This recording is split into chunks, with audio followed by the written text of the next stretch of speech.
under. A short pit straight, building up to 180 miles an hour. A left long kink down to the Tamburello chicane. Stamp on the brake pedal, come down 4 gears. Now watch and listen to this. Over the curbs, absolutely full throttle. That's why the car has to be supple.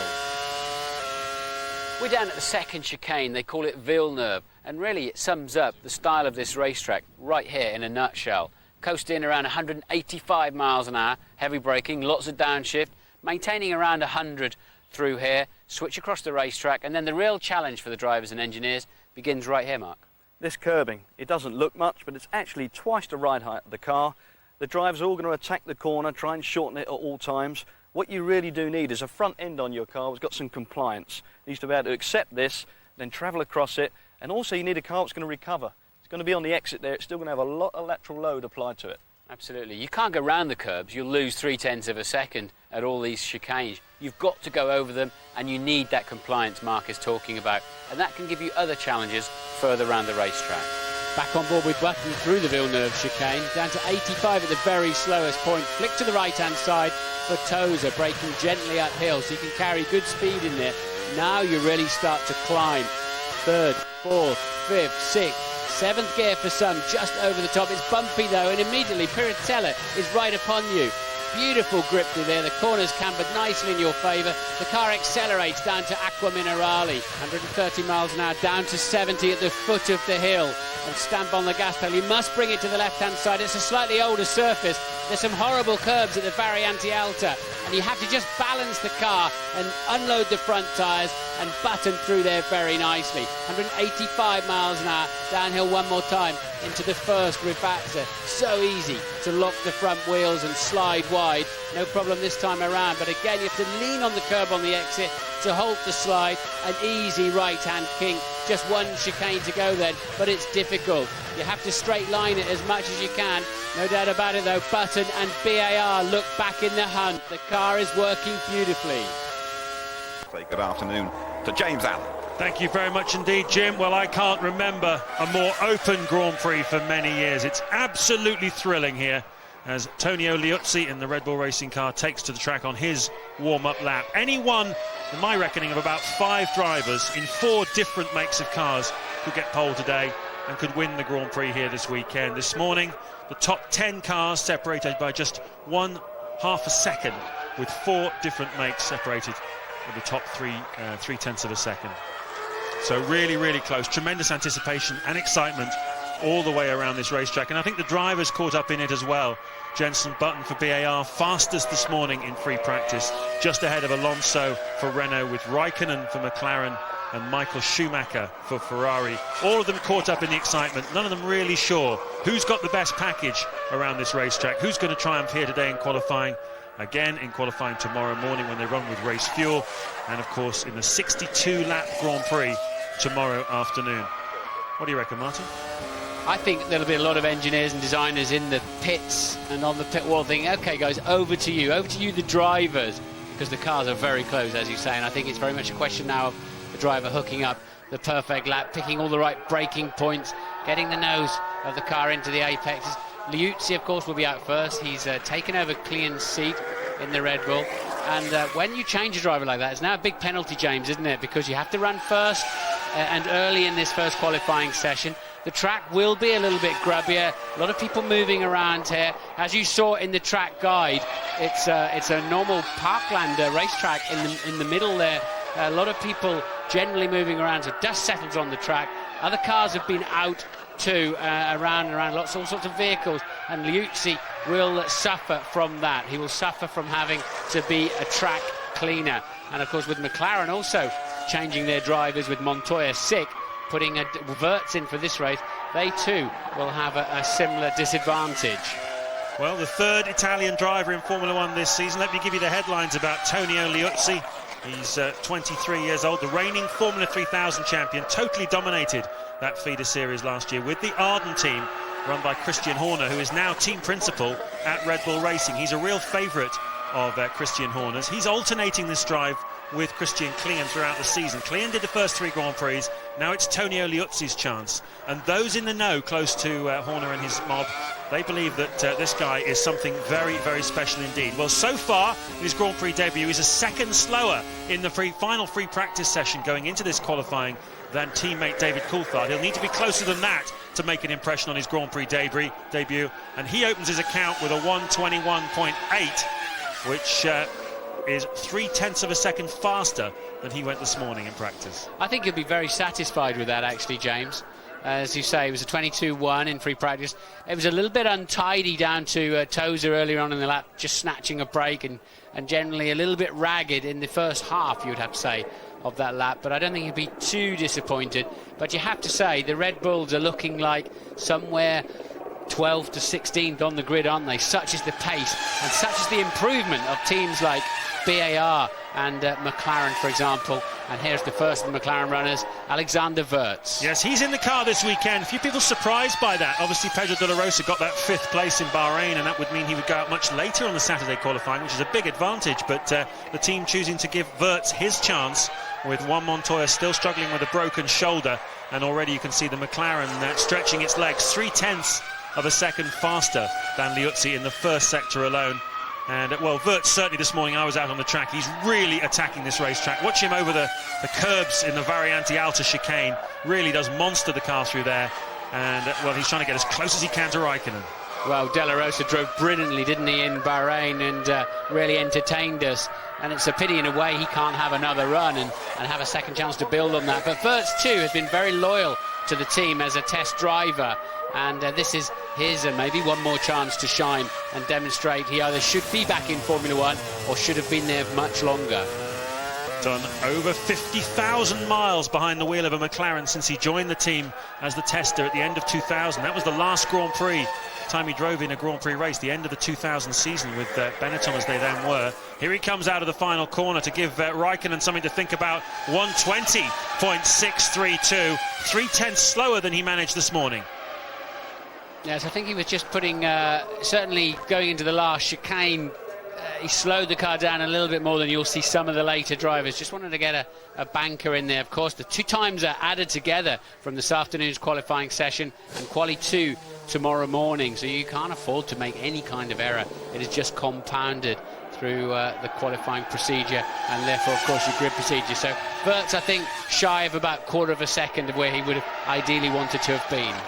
Here's Narain Kartikeyan, never been to this racetrack before, done British Formula 3, raced in Formula Nissan, but it's never brought him to this track before, and so he's learning it throughout the weekend. He and teammate Montero have been spectacular all weekend, blasting up over the curbs, and you'd have to say Kartikeyan has pushed his luck on several occasions. He's pushed the apex a little bit there as well at the famous Tosa corner, but watch him up through the fast chicanes. He is absolutely fireworks through there.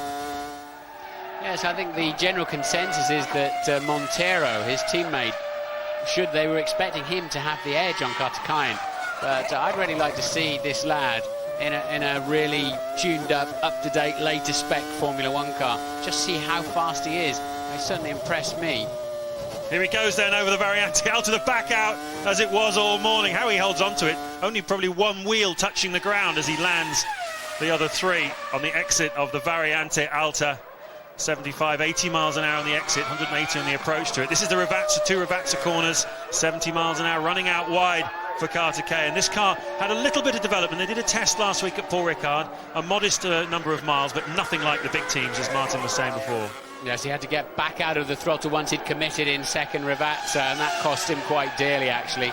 He really should have been in the 1:22s, but committed himself to second Ravazza, and then just had to back right out of the throttle and hang on to the outer limits of the racetrack, and that cost him a good half second.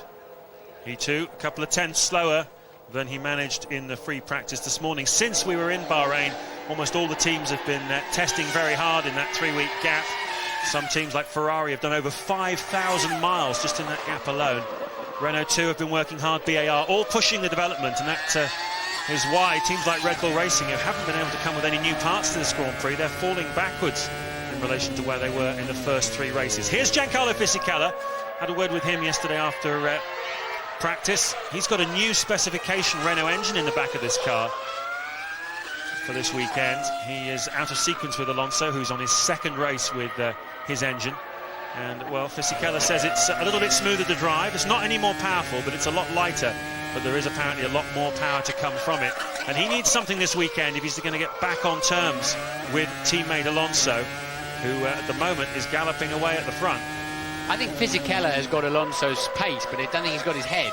He hasn't got the strength of mind, and he needs to find that zone. Of course, he won the first race comfortably, but he really didn't have the way that qualifying worked out there, the wet session. He didn't have much of a challenge, did he? And I think subsequent to that, and he's really got out of shape in the second Ravazza on lift-off of the throttle. The sort of reverse torque of the engine just loosened the rear of the car up, and that will have cost him very dearly. So up until that point, a solid lap from Fisichella, but way down in the 121s, that's a good second and a half away from where he needed to be. So disaster then for Giancarlo Fisichella. And remember, the time from this session is added to the time from tomorrow morning's session. So your qualifying position is the aggregate of the two. So that is going to cost him very dear indeed.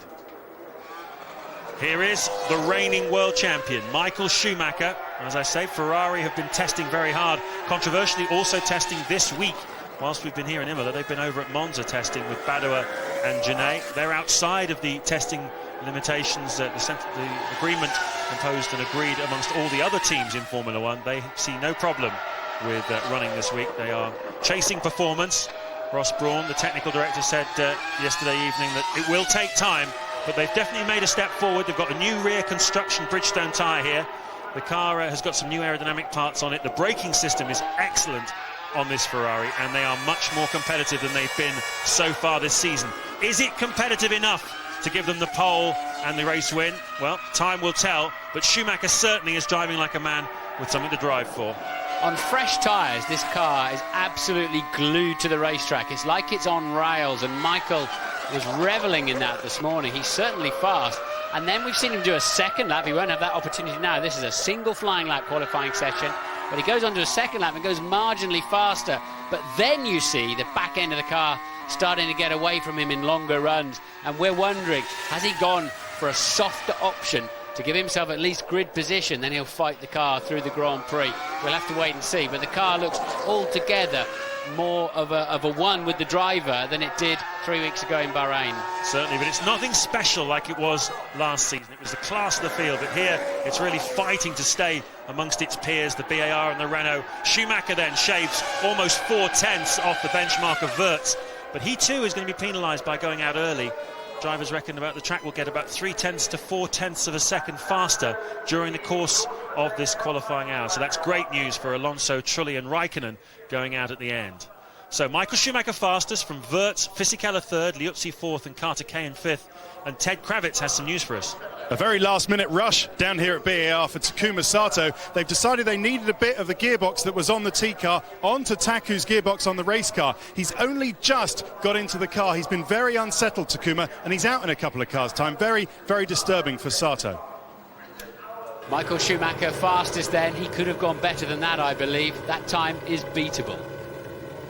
For tomorrow's San Marino Grand Prix from Imola, about 20 miles outside the wonderful city of Bologna in northern Italy. Michael Schumacher is fastest at the moment, ahead of Alexander Wirtz. Fisichella's third, Liuzzi fourth and Carter Kayen fifth. You're looking at Nick Heidfeld in the BMW Williams. Lost his engine, if you remember, in Bahrain 3 weeks ago, so he's got a new BMW in the back of this car. And, well, Heidfeld has qualified 10th, 7th and 4th so far this season. Williams in the points, they're there or thereabouts, but still not really challenging the big guns. And if you can see the way that car's bouncing around, this Williams seems very, very stiff around this racetrack, particularly over the curbs.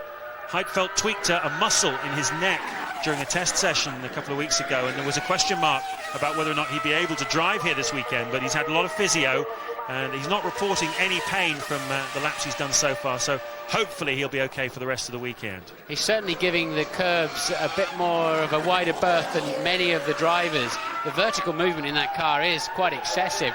Whether it's a damping or a stiffness thing, I don't know, but quite clearly the drivers don't look quite so committed over the curbs. The line coming up then, a late 1 minute 20 for Heidfeld, which is 4/10 slower than his best effort in free practice. The reaction from the Williams garage. We've been talking about what kind of car you need then here around Imola in order to be faster. Well, a quick car here generally is balanced under braking. There are 5 big stops here from 180 miles an hour sort of area down to around 60 miles an hour. So you need the car to be under you on the brakes, and you need to be good over the curbs. A nice supple car, a compliant car over the curbs, and good change of direction in the low and medium speed corners. There's some fantastic corners here at Imola. They've all got great names as well: Piratella, Acqua Minerale, and you need the car to change direction through there to be fast around the circuit. No really long straights, no great overtaking opportunities either, but not a particularly technical circuit for the drivers to drive, but one that they all enjoy the atmosphere. The first European Grand Prix of the season, and Takuma Sato in the much revamped BAR Honda. New front wing on this car. They've sorted out the problems with the airflow under the front that's kept them out of the points in the first 3 Grand Prix of this season. Have they sorted the reliability worries? That's a different matter. They've certainly done a lot of testing, but we've had reliability gremlins for this team, and we will see how Sato's doing on pace. 2 tenths down. Yes, I think once they sorted the aero, they could then retrace their steps a little bit from earlier in the season to improve the car further and double the new advantage.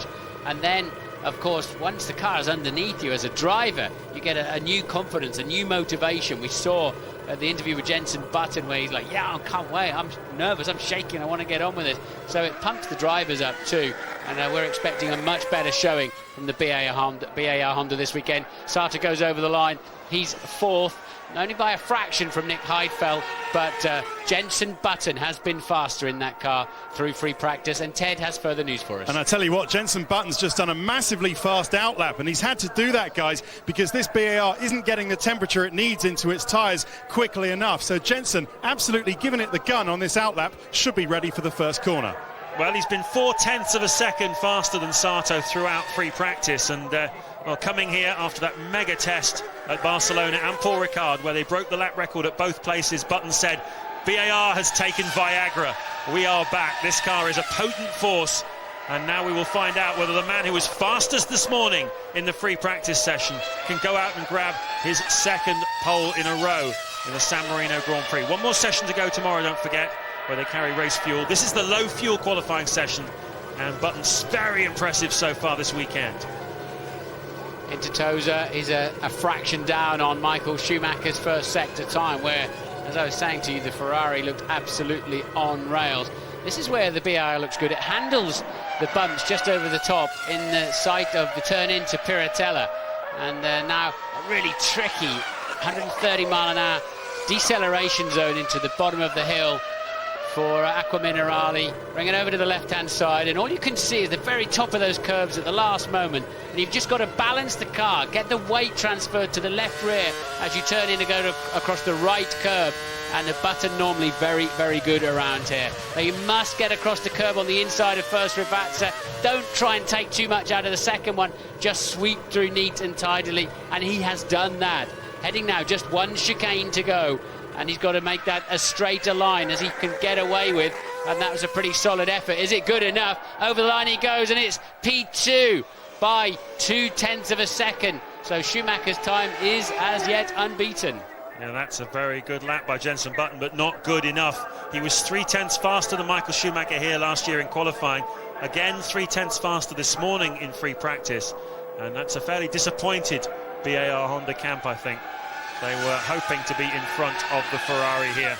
First look then at the brand new Minardi, making its debut here, the PS05 after Paul Stoddard, PS05. An awful lot of hard work gone on at Faenza, just down the road from here at Imola by the team. That's a tiny team working with a restricted budget, but you have to say, going up close to this car, the sculpted side pods, the detail really on this car, it's a pretty little car. Reminds you a little bit of the Renault from the side and the back, but it's a tall mountain to climb with so little testing to make it competitive this weekend. Yes, despite all the turmoil and politics, there are engineers and designers back at base just somehow cutting a path through that, and they come up with a new car. In fact, this car maybe 5-6 years ago would have been absolutely blitzing the pack, wouldn't it? Such is the progress of Formula One.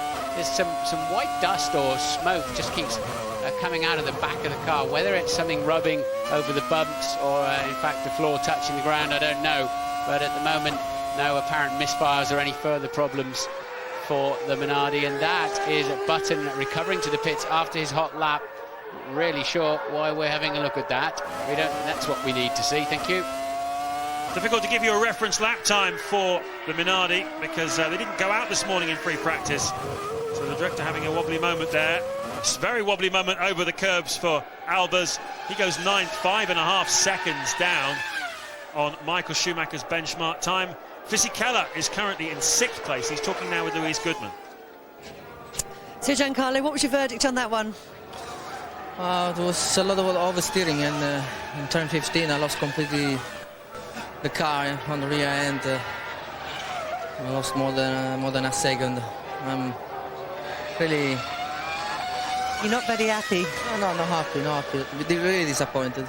It's going to be much more difficult for tomorrow anyway. Yes, it wasn't just a little locking of a brake and slight missing of an apex, was it? It was a fundamental loss of time, and he knows that's compromised the entire weekend, and then that has a knock-on effect too to the next Grand Prix, because you end up running earlier again in qualifying one then. So it really does have a compound effect, doesn't it, if you make a mistake in these qualifying sessions. But it's those little details, isn't it, Martin, that make the difference between a World Championship and being second place or third place. Alonso's getting it right, as he says himself, he's not making mistakes. Fisichella, these little mistakes, these little bits of bad luck, technical failures, the collision with Webber in Malaysia as Friesacker goes right over the grass creep and onto the runoff area there on the exit of the Variante Alta. But these little details are the things that make all the difference, and at the moment, as Friesacker, it's looking like he's riding a rodeo bull, trying to get the car to point into the corners. This Minardi doesn't like the curbs very much, I noticed this morning. The drivers give them a very wide berth indeed, which is a problem here at Imola.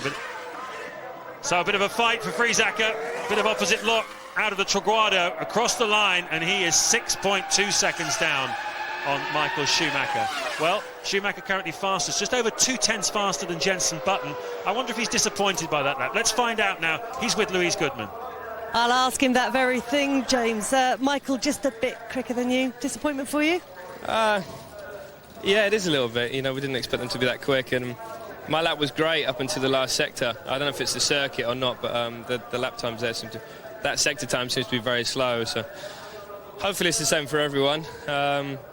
But at least I think it's shown that we have made some big improvements. It would have been nice to have got pole here, but if we're in the top 5, I'll be very happy. We can have a good race from there. Thanks, gents. Still chance to get pole position, of course. Tomorrow morning's qualifying time added on to this one, and without doubt, Jenson is in the hunt. Michael Schumacher remains fastest. First qualifying for Sunday's San Marino Grand Prix at Imola in Italy as Jacques Villeneuve starts his flying lap. Michael Schumacher is currently fastest. Jenson Button a couple of tenths of a second slower than him. Alexander Wurth standing in for Juan Pablo Montoya, whose shoulder is still injured, is down in 3rd place. Heidfeld is 4th for BMW Williams, Sato 5th for BAR Honda, and 6th at the moment Giancarlo Fisichella for Renault. We've still got 10 more cars to go. This is the midway point. Jacques Villeneuve then was bumped and bustled out of a possible World Championship point at the very end of the Bahrain Grand Prix by David Coulthard, so frustration for him there. More frustration the following week when his test plans at Barcelona didn't go quite right and they shipped in Felipe Massa. There's a lot of stories going around about what actually happened there. 2 different stories.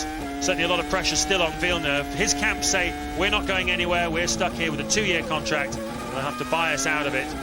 He's saying also that the car, he's made a few changes to the traction electronics, also to the braking system. Says he's a lot happier, but Martin, this morning in the free practice, he was still a second a lap slower than Felipe Massa. Yeah, but this is a good lap, a good middle sector. I'm quoted in a magazine as saying I could go faster than him if I got back in. I didn't say that, and absolutely nor could I. But Villeneuve, I think, is finally beginning to get the hang of this car, and if he's had a solid 3rd sector, I think he'll be pretty satisfied as he goes over the line. P6 it is, just breaks out of the 1:21 21s.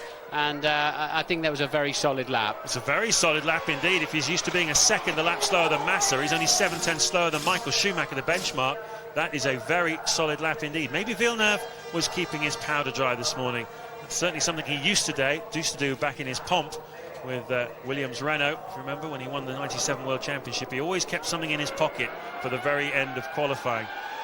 Here is Thiago Monteiro Well, I was up this morning at the Variante Alta chicane, one of my favourite corners in Formula 1 to stand and watch the cars bouncing over the curbs, and this guy was really pushing his luck, and he went off twice this morning, lost time in both this morning sessions with over-exuberant driving. He's trying very hard to get a lap time out of this Jordan that it really doesn't want to deliver. No, he didn't use enough track on the way in to Villeneuve chicane, therefore had to use far too much on the way out, and he's comfortably the slowest man down there, and he looks like he's frightened at the edge of the track on turn in, and it's just compromising his whole corner apex and exit speeds. Heading down now to Acqua Minerale, so bumpy on the way in there. I noticed this year, really, I don't know if they've had a hard winter here in the Imola area, but the track looks a lot bumpier than ever before. A lot of cracks around as well. The tarmac indicates it's been pretty cold here over the winter. Already over 3 seconds slower than Michael Schumacher is Thiago Monteiro as he drops down the hill then towards the Ravazza. 185 miles an hour, brake, turn in, down to 60 miles an hour on the apex. Then at the second part of Ravazza, running out wide, 70 miles an hour on the exit, into the Variante Bassa, the right-hander, then brake hard for the Traguardo, up over the curbs at about 60 miles an hour. The back end snaps around, Monteiro exits, and he is 4.8 seconds off the pace. Schumacher fastest, Button second, Wurz third, Heidfeld fourth, Sato fifth, Villeneuve sixth, seventh Fisichella, and 8th Liuzzi. And more significantly even than that, he's a full 2 seconds slower than his teammate Kartikainen. Ted has some news. I'm down at Ferrari. I tell you, this is a sign of how ridiculously advanced these cars have got. Ferrari have now got a special qualifying oil that they're putting in these engines. It's a bit thinner than the race oil and it gives a bit more horsepower. What they'll do, they'll drain it out tonight and then change it and put the thicker race oil in for tomorrow, qualifying and the race. Yeah, all sorts of tricks going on. I bet if you could find out, there'd be a long list of bits and pieces. We used to have complete qualifying cars, but I'm not quite sure how the Parc Fermé rules really... I know it restricts a lot of that. I thought it restricted all of that kind of thing, actually. Rubens Barrichello, 32 years of age, competing in his 200th Grand Prix. It's a very exclusive club, the 200 and above club. Only 6 other drivers have ever joined it. Riccardo Patrese on 256 Grand Prix, the most experienced driver ever. Of course, Michael Schumacher is also a member of that club. But really, Barrichello has been in the shadow of his teammate Michael Schumacher all weekend. Hasn't got close to him on pace, although ironically he is still ahead of him in the Drivers' World Championship at the moment after that second place in Melbourne, Australia. Schumacher really starting at the bottom of a very, very steep mountain to get himself back into the World Championship this year, but he started terrifically well. Fastest at the moment. Barrichello trying to get within 3 or 4 tenths of him, which would be an improvement on where he's been so far this weekend. Final corner then for Rubens. 120.2 Michael Schumacher set. This is a 120.8, 6 tenths slower. Yeah, and that's pretty much where he's been. Do we think he's on exactly the same tyres as Michael in terms of construction and compound? Of course, nobody's going to be giving up that information easily and freely, but I would have thought they'll be on the same compound, and I think it rather confirms Michael is hooked up better in his 2005 Ferrari than Rubens Barrichello has managed so far here in Imola. And here is David Coulthard, 5th at the moment in the Drivers' World Championship. Only he and Fernando Alonso have scored points in every single one of the 3 Grand Prix so far this season. And while we've been on the air, we've received a press release from Red Bull Racing to tell us that they will have Ferrari engines next year. They're not going to stay with Cosworth.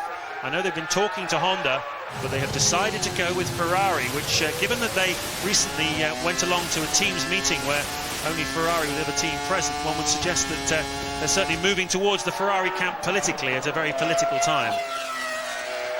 Yes, that's a good move though, isn't it? Not a bad engine to have. And remember, everybody's going to V8 engines next year, so brand new engines. You have to would assume that Ferrari will get there quite quickly in terms of the right specification. And of course, they'll have to give out the same specification to Red Bull as they'll be running themselves in the early stages at least. So I would have thought that's very good news for them. He's about a tenth up on his teammate Liuzzi at this point, and Liuzzi is currently 9th. The Red Bull is, as I said at the beginning of the show, looking like a 12th to sort of 14th, 15th runner on the grid here. They have not got the pace of some of the front runners. They don't have the resources either in these early stages to match the relentless development of Formula One. Over the line he goes, and it's P8, just a fraction in front of Fisichella, who made the mistake, of course, the big mistake in Ravazza 2, and a couple of tenths ahead of his teammate Liuzzi, confirming, I think, also Villeneuve's 7th place at the moment. What a solid lap that was. Yeah, it was a very good lap. Twice on pole here. David Coulthard, also a winner, once with the McLaren Mercedes team. But, well, they've not put any new parts on their car, and all of their major competitors have come here with something new. Most of them have got new front wings, new barge boards, aerodynamic devices all over the place. Imola is a favourite for new parts, and Spain also, we're going to see a lot of new bits on the cars. The development race this season is incredibly intense, and at the moment you can see that by standing still, Red Bull Racing effectively are going backwards. I'm sure that Gunther Steiner, the technical director, has some, and Ben Agathangelou, head of aerodynamics, have some clever things up their sleeve, but they're going to need to get them going pretty quickly. Here's Felipe Massa, teammate to Jacques Villeneuve, who set a 1:20.999. A much more competitive lap then from Jacques. Let's see what Massa can do. He's going to have to go 10 places back on the grid because he changed his engine after practice yesterday, so a bit of a demotivating experience for him, but, well, it takes a lot to dampen the exuberance of this man. Again, he's the fastest man in the middle sector. This Sauber's come on strong, hasn't it, through this morning, and confirms Villeneuve's pace. Massa at the moment was a tenth quicker in the second sector than Villeneuve, so he's about a half a tenth up net overall. Villeneuve currently 7th, and Massa looking very much on it at this time. And, here he goes then, braking what looked like quite early into there, I have to say. Line is very quickly out of this corner, and he goes 3rd with a 30.5 final sector and a mid 1:20, and just 3/10 away from Michael Schumacher. Pretty handy. Very nice lap indeed, ahead of a McLaren, ahead of a Williams, ahead of a BAR, a Ferrari, and a Red Bull and a Renault. Very tidy lap indeed. New rear bodywork for Sauber. They've got the biggest wind tunnel in Formula One, and the aerodynamics certainly seem to be moving forwards. Massa 3rd, Villeneuve 8th, and Jacques is now talking to Louise Goodman. That looked like a pretty good, solid lap to us, but you don't look like you were that pleased with it. No, I made the mistake in the Variante Alta. The high chicane went a little bit wide on the slippery grass. Lost a couple of tenths, too bad, but a lot better this morning and a lot better than other races. So you're definitely making steps forward then? Yeah, the team worked hard in the wind tunnel, and there were improvements, and also we worked on the setup a lot, and the car was a lot better this weekend. Yes, they've got new rear bodywork on that car for better aerodynamics, and certainly it seems to be bolting it down more nicely onto the racetrack, doesn't it? A replay here of Jacques Villeneuve, who we've just been talking to. Look at the movement of that car, and remember the driver's sitting absolutely plumb on the floor of the car, so as it lands, it sends a shockwave right up your back. Remember what I was saying earlier about the small margins in free practice this morning. We had 4 different makes of car at the front, just 3/10 of a second apart, just underlining how competitive Formula One has become in 2005. Ferrari perhaps slightly caught out by the new rules for this season, particularly the tyre rule. Bridgestone's response to that not been as effective as Michelin's, and currently with Michael Schumacher a couple of tenths faster than Button, who's just a tenth faster than Massa, it looks like qualifying is going to be a repeat of just how close it was this morning. Mark Webber then, tyre covers off. He's about to go out on his warm-up lap, and down in the pits is Ted Kravitz. Yeah, just down at Ferrari, canvassing opinion on why Rubens is so far behind Michael. They are running the same tyre, Martin. It's the softer Bridgestone. They're both running identical tyres, so it's not that. It is a lot cooler down here than it was when Michael did his lap, so it could be that Rubens had trouble getting temperature into the tyres. But the opinion amongst the other engineers is that Michael just drove better and is quicker. Yes, he was certainly hustling the car more, wasn't he? Brand spanking new tyres then as Mark Webber makes his way on his warm-up lap. Of course, this one set of tyres now has to do an out lap, a flying, and an in of qualifying 1. The same for qualifying 2. Then go to the grid very, very slowly tomorrow afternoon and start and finish the race on the same set of tyres. That's been the big challenge for 2005. Well, Felipe Massa matched his time from this morning. That took him up into 3rd place. If Mark Webber can match his time from this morning, he would go second ahead of Jenson Button. He did a 1:20.424, and that would take him up into second place. So the track conditions are clearly as good as they were this morning. If Massa is able to match his time, one or two drivers we've seen go slightly faster than they did this morning. Let's see what Webber can do standing up in his seat with this Williams, which does seem very stiff over the bumps. It's not been a spectacular start to the season for Mark Webber, still chasing his first podium. And he's going very slowly on the outlap, which he tends to do. But we have seen drivers on both types of tyre getting a better second lap in. And obviously, as I said earlier, they don't have that luxury today. But Mark has chosen to really coast that outlap. And I hope it will stop and turn in when he gets down to the first corner, the Tamburello chicane, which is coming up anytime soon. But he does really like to start that lap with cool tyres, but it turned in fine.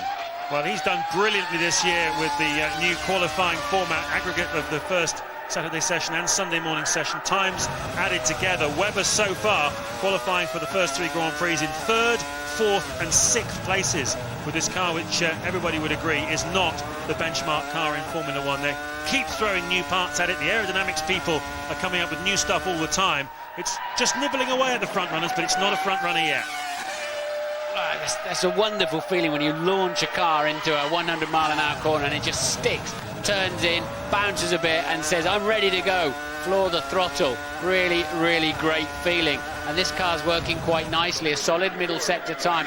Where did these Williams go all through free practice? They're loitering at the back of the field, aren't they? Suddenly put a new set of tyres on right at the end of the session, and they've been putting in pretty good times, but they're not threatening the front of the grid at the moment, although this one is looking reasonable from Mark Webber. Yes, it should push him just in front of teammate Heidfeld, who did a 1:20.8. He's currently in 5th place. This will get Webber around about 3rd, 4th or 5th, something along those lines. Cross the line he goes. Second, he does match the time he set this morning. A fantastic final sector from Mark Webber, and that's given Nick Heidfeld something to think about.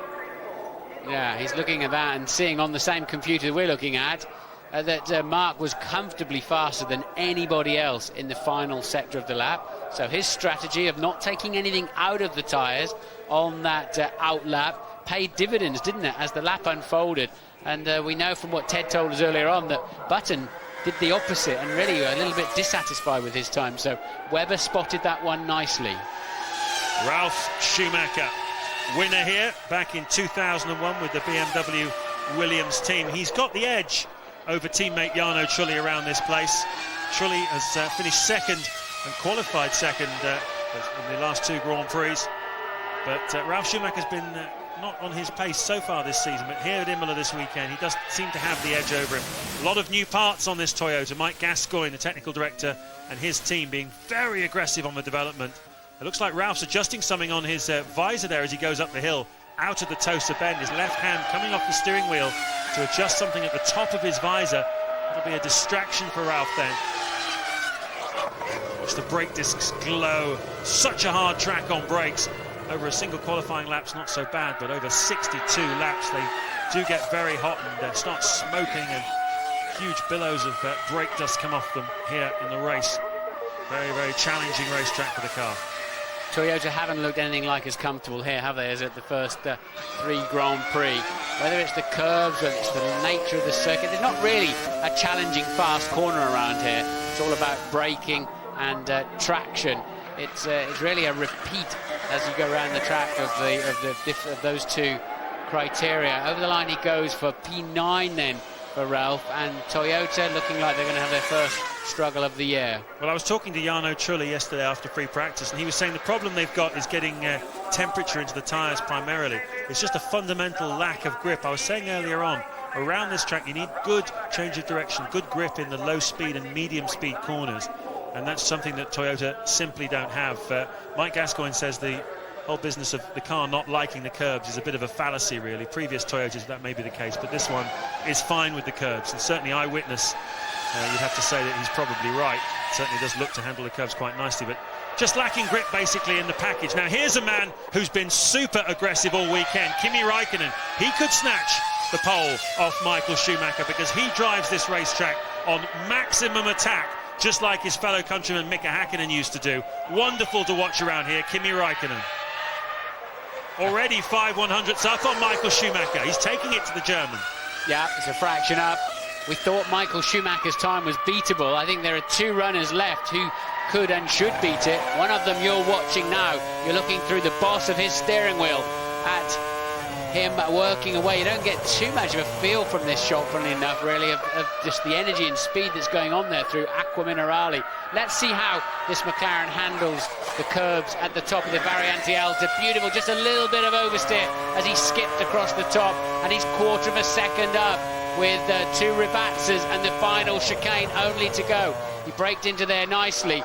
Now, perfect exit, James. Absolutely. He's qualified 10th, 6th and 9th in the first 3 Grand Prix.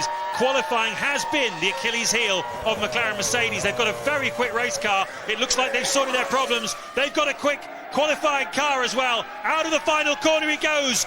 Over 0.3 of a second faster than Michael Schumacher. A superb lap by Kimi Räikkönen. Ron desperately trying to stop that big smile coming on his face there, because that's what they needed to do. They have unquestionably got the best car in the final quarter of a Grand Prix when it comes down to tyre wear. But if they can only start at the front and get a solid first part of the Grand Prix out of the way, and that looks very likely now, doesn't it? Yep, I think their World Championship begins here. Watch this space. McLaren Mercedes, and particularly Kimi Räikkönen, are back in business, and Juan Montoya will be watching this at home in Madrid, and he'll be kicking the cat, the sofa, and anything else he can get his feet on, because McLaren are quick, and he's missing out on all the fun with his damaged shoulder. Here's Jarno Trulli, though, in the Toyota. This will be a little hiatus for us, I imagine, after between the laps of Räikkönen and Alonso, because Toyota, as we saw with Ralf Schumacher, not quite on the pace here, and Trulli so far not on the pace of Ralf Schumacher, his teammate. I think, yeah, that of course is Räikkönen's first sector time. Ralf, he's a couple of tenths up on teammate Ralf down to the first sector. Let's watch it bounce its way then through Acqua Minerale. Not from that angle we won't, now we can. And you really do point the car up into the sky there when you're sitting on the floor of it and just peeping over the top of the monocoque like it's a bathtub.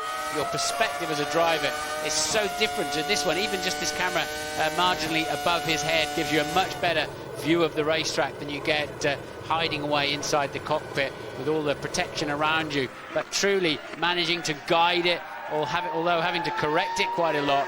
And the Toyota not quite in the zone, is it? No, absolutely not. But he has, well, he's matched Ralf. He's been slightly quicker in one sector, but he goes into 5th place. So Räikkönen fastest, Michael Schumacher 2nd, Webber 3rd, Button 4th, Trulli in 5th, Massa 6th, Wirtz 7th, Heidfeld 8th, Sato 9th, Barrichello 10th, and in the 11th place is Ralf Schumacher. And, well, Jarno Trulli becoming a father for the first time last week. His wife giving birth to a little baby boy, Enzo, and he's a very happy man about that. And he'll be happy with that lap, I think. That was a very tidy final sector. And Ted Kravitz has some news for us as Alonso, the World Championship leader, starts his lap. And just before this session, James, Alonso put a turn more front wing on, but interestingly, just on the left-hand side of that front wing. So more downforce just on that side of the car. Interesting, of course, because it's an anti-clockwise circuit here in Imola. Yes, it does have an effect. You're absolutely right, Ted, in which way the key corners are, especially as you turn the wheel and the tyre and the brake duct moves through the plane of the front wing. Has quite a dramatic effect on the aerodynamics of the car, as it does also when the car's sliding around. Alonso with a little bit of work to do, a good first sector, and he is definitely in the zone somewhere. But let's see how good this Renault is. I don't see it as being as dominant as we've seen in the first 3 Grand Prix. No, a few hundredths of a second slower than Kimi Räikkönen. Alonso's only done 20 laps all weekend compared with Michael Schumacher's 60. They're a bit worried about the engine on this car. It's already done a Grand Prix distance, remember, in Bahrain. They didn't want to stress it too much through free practice. Has Alonso been a little bit too calm and casual and conservative, not putting the laps in, not developing this car? How close is he going to be to Kimi Räikkönen? Yeah, well, Räikkönen's got a 3/10 gap between himself and Michael Schumacher, and Alonso might just drive right into the middle of that. Checkered flag is waving, and he does indeed. And look, only by 3,000. What an end of the lap for Fernando Alonso. And, well, they might be nursing the engine for the weekend, but they didn't spare the horses then, did they? They certainly didn't. Remember, Alonso using an older specification of engine than teammate Giancarlo Fisichella. And that is another very tidy lap from a man who has been performing extremely well, but it breaks a sequence, Martin. Every single qualifying session, the first three, has been dominated by Renault. That's the first time we've not had a Renault at the top of the timesheets at the end of a qualifying session, because the McLaren Mercedes of Kimi Raikkonen has done it, and it's terribly important to qualify well here at Imola, isn't it? It is indeed. And Flavio then with the car on the front row. Ron, well, there'll be a lot of relief there for McLaren, I think, because they've had the fast car. There's our man Ted Kravitz trying to get an interview, and Andy the cameraman, looks like they've got what they need. And Ron then will be very satisfied. Flavio's kind of, okay, we've got yet... and you'll be very surprised to hear that Ted is with Ron Dennis. Absolutely right, Martin. Yes, we managed to collar him first. Ron, you're letting that grin appear on your face now. How come this car is so good at qualifying so soon? Hard work, and it's very encouraging for us because we've got a lot of work coming onto the car for Spain. So if we can perform well here, it bodes well for the remaining races this season. And do you feel now that this pole will be confirmed tomorrow morning, and what does that mean for the race? It's going to be tough. We know the weaknesses and strengths of the car, but it's he's got a reasonable time advantage over the second row, so we should be able to stay in the first four. And of course, we'd be a bit racy. I think that's the way you have to be. And who knows? We might get a better result than we anticipated. Well, it was a great lap from Kimi. Thanks very much, Ron. Thank you. Well, Ron says his management style is very much reading the body language of others, but you can read Ron's mood very easily on his face, can't you? There's the second half of the field, led surprisingly by Barrichello in 11th place, Ralf Schumacher in the second, Toyota, Villeneuve the second of the Saubers, Coulthard first up for Red Bull, Fisichella with that error in the second Ravazza, Liuzzi solid first qualifying for him, but down. Martin Brundle and James